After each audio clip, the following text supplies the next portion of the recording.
Hi, my name is Dominic Palazzolo and I'm the owner of Marvelous Molds, and today I'd like to show you a new invention, a new product that I've discovered and created in conjunction with James Rosselle. Now James has traveled all over the world teaching classes on how to make sugar flowers and how to embellish cakes beautifully with them. And so this tool is something that I created in order to enable you. Maybe you're a hobbyist, maybe you're not a professional, but you would like to get that look of the sugar flowers that James makes. Well, this tool is going to enable you to do that.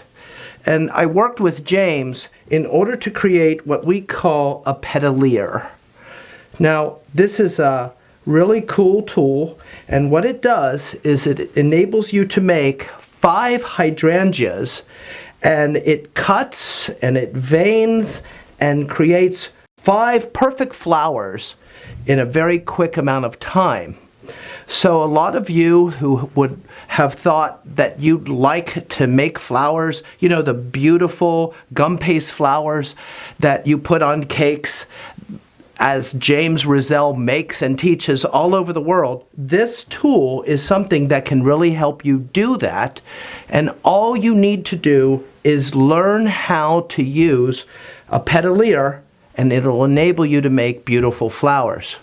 So without further delay, I'd like to go into the process of how to make these wonderful hydrangeas. So let's get started. What we're doing is we're working with gum paste here, but obviously you can use fondant or modeling chocolate if you'd like. When you're working with gum paste or fondant, you may find it's a little sticky or a little soft, and I really recommend that you introduce a little bit of this. It's called Tylose, and it's a gum, and what I do is I will just sprinkle maybe about 1 level tablespoon per pound of the Tylose onto my board.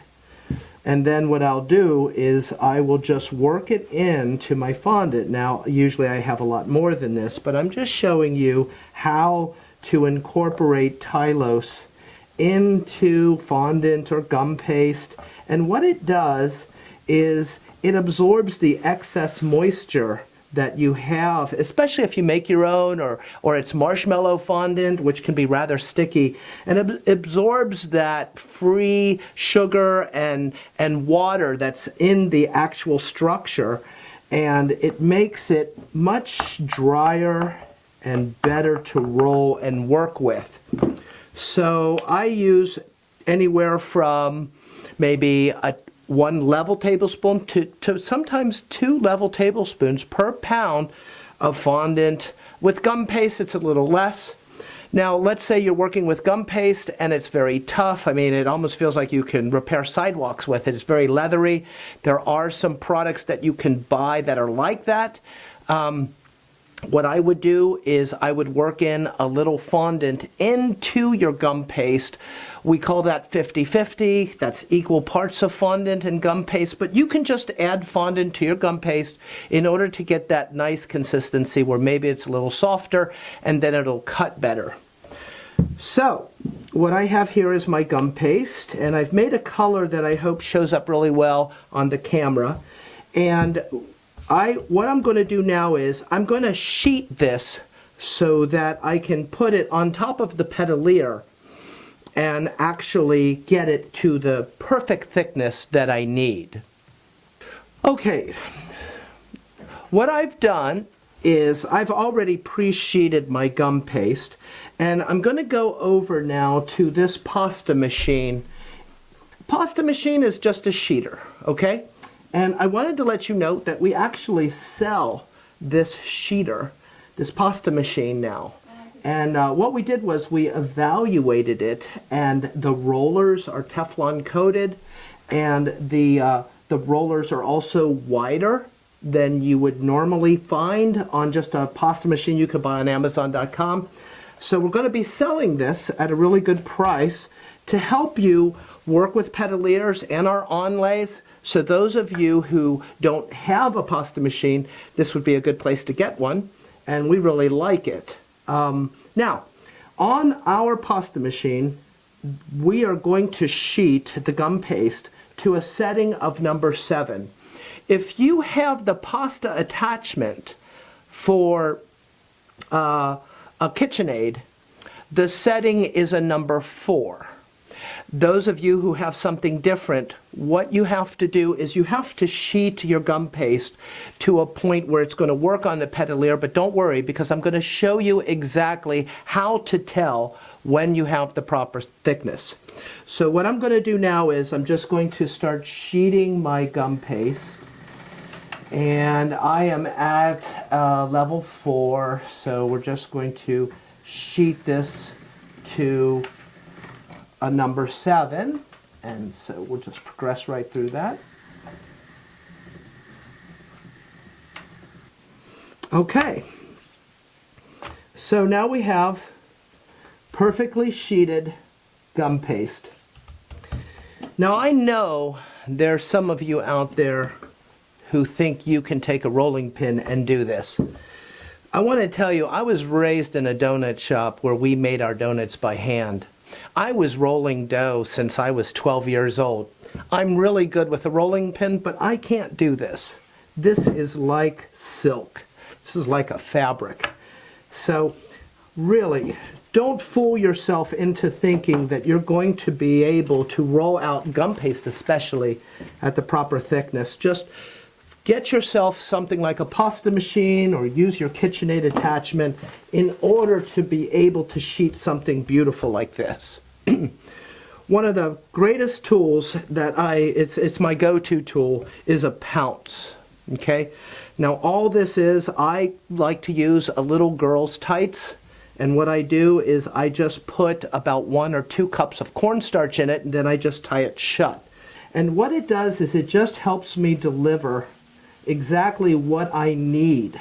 Okay, so you can see what I'm doing. I'm just rubbing this pounce over my gum paste, and you probably think that I'm not doing anything here, but on a microscopic level, I'm laying down molecules of cornstarch, and I'm drying this surface, which is really going to help me.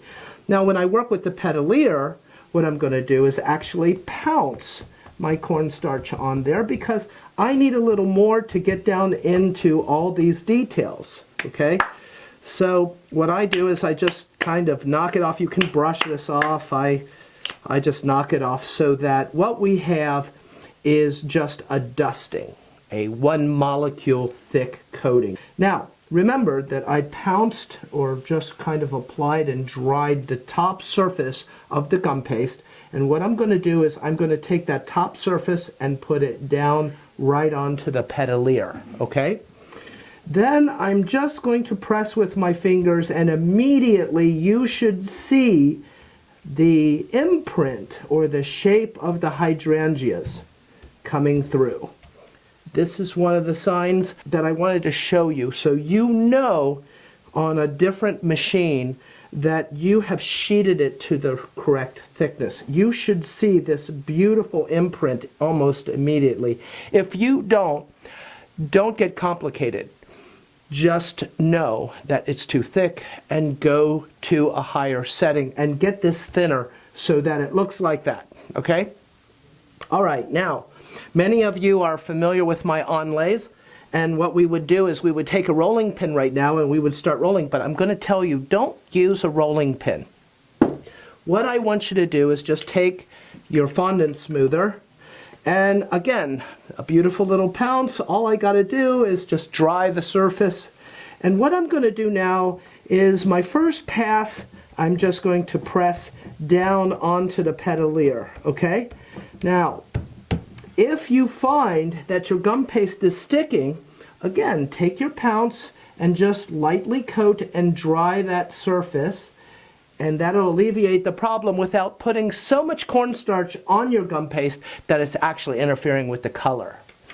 So again, press hard, straight down after the first pass, which was kind of light. Now you should see, and I'm looking at my monitor right now, and see how these green lines are starting to come through? Okay, that's another sign to you that you have rolled the gum paste to the proper thickness. Okay, now take your fondant smoother, press and turn, okay? This is kind of fun, all right? Just press and turn, and as you do that, you can press and turn both ways, just a quarter turn. This is nothing complicated, okay?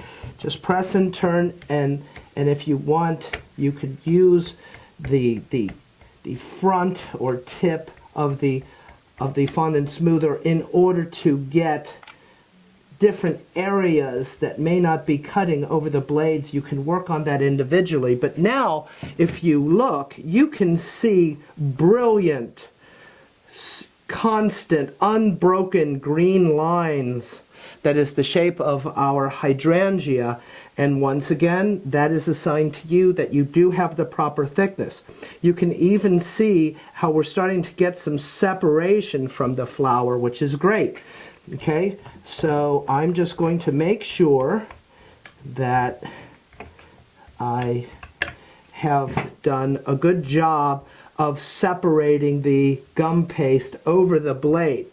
Now, I'm going to take a needle tool, and you can see this area in between the flowers, okay? And what I want to do is just with that needle tool, I want to just kind of poke it and move it around in order to ensure that I have release, okay? So once I've done that, then what I like to do is I just like to take the gum paste and I like to pull it apart like this. And then I'll pull it in, you know, the other direction, side to side, top to bottom. And as you can see, I've got perfect separation. And now we're just going to remove the excess. And we've got our 5 hydrangeas perfect. Next step. Believe it or not, when you see the hydrangea, okay, once you take these out, you're going to have this beautiful venation, okay? All of that is done for you. You're not going to have to do that at all. In order to make sure that that pattern comes through, just take your finger, and if you know if it's hot and your fingers are sweaty or you've got, they're sticky, just use your pounce to take away the tack from your fingers, okay, and push down, okay, onto the gum paste or the fondant, and make sure that you're picking up the beautiful detail that I designed for you. Now that I've done that, you can have this optional step, and this is like when we're working with an onlay. You can use that cutting blade and you can turn that inward onto the gum paste in order to put a beautiful finished edge on your flower. Now that we have cut the gum paste and removed all the excess, I just want to show you the simple and easy moves in order to ensure that these are going to come out perfectly. This is the time to remember the advantages of silicone, and what you can do is actually grab both sides and just pull your mold side to side, and you can see that separation between the gum paste and the actual mold. Now, what you can also do is pull it this way and look at that great separation that's happening. Another thing that you can do is actually push down from both sides, and it kind of makes the hydrangea stand up like a little spider. And now you know that you have perfect separation from the mold. Anyway, let me show you how we're going to unmold this. So what I'm going to do is I'm just going to take this and I'm just going to turn it over, and then I'm just going to start peeling back, and there you have 5 hydrangeas, perfectly detailed. You can cut, vein, and scribe in all one step. The way to form the hydrangeas, or to actually dry them, is to take this egg crate foam and just pick up your hydrangeas and put them down into those little pockets and let them dry just like that. And you'll end up with these beautiful, realistic hydrangeas, you can make a ton of them. So you can cluster these. You can put them anywhere on your cake, and people will really react to them because they're so three-dimensional.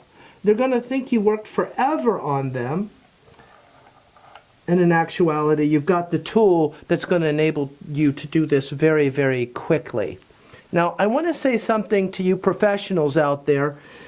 You probably may think, well, I want my hydrangeas thinner. The thing that I want to make clear to you is you can sheet your gum paste as thin as you would like and use the Petalear to create the hydrangeas very quickly, okay?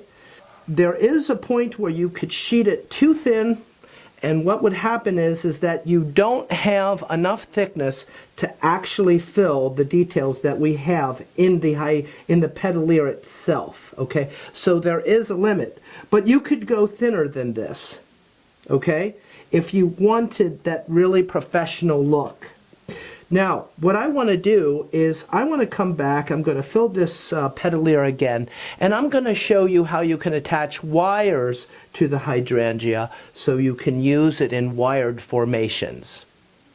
All right, as promised, I'd like to show you how we can actually wire the hydrangeas so that we can use these hydrangeas in really great wired arrangements. That's especially taught by James Rosselle. And I want to tell you something right now. I'm not James Rosselle. I'm not a flower expert, but I did want to include this segment in the video just so I could probably answer a lot of questions that you have about how can you use this in conjunction with wiring. So here we have the Hydrangea Petalear, and I want to make sure that I have really, really loosened my hydrangea, and I know that they're going to come out quite easily. Now that's very, very important. Secondly, what I'm going to do is I'm going to take my gum paste. I'm going to make just a little cone, okay, just like that, okay? And now I'm going to take some gum glue. Not a lot, okay? Not a lot at all, and I'm just going to put a very small amount on that center indentation that you see right here, okay? It's right in the center of the flower. And now what I'm going to do is I'm going to take my gum paste cone and I'm just going to put it right on top like that. Okay. So we have a wire here, and of course you put a little loop on the end, which is going to enable the wire to kind of grip into the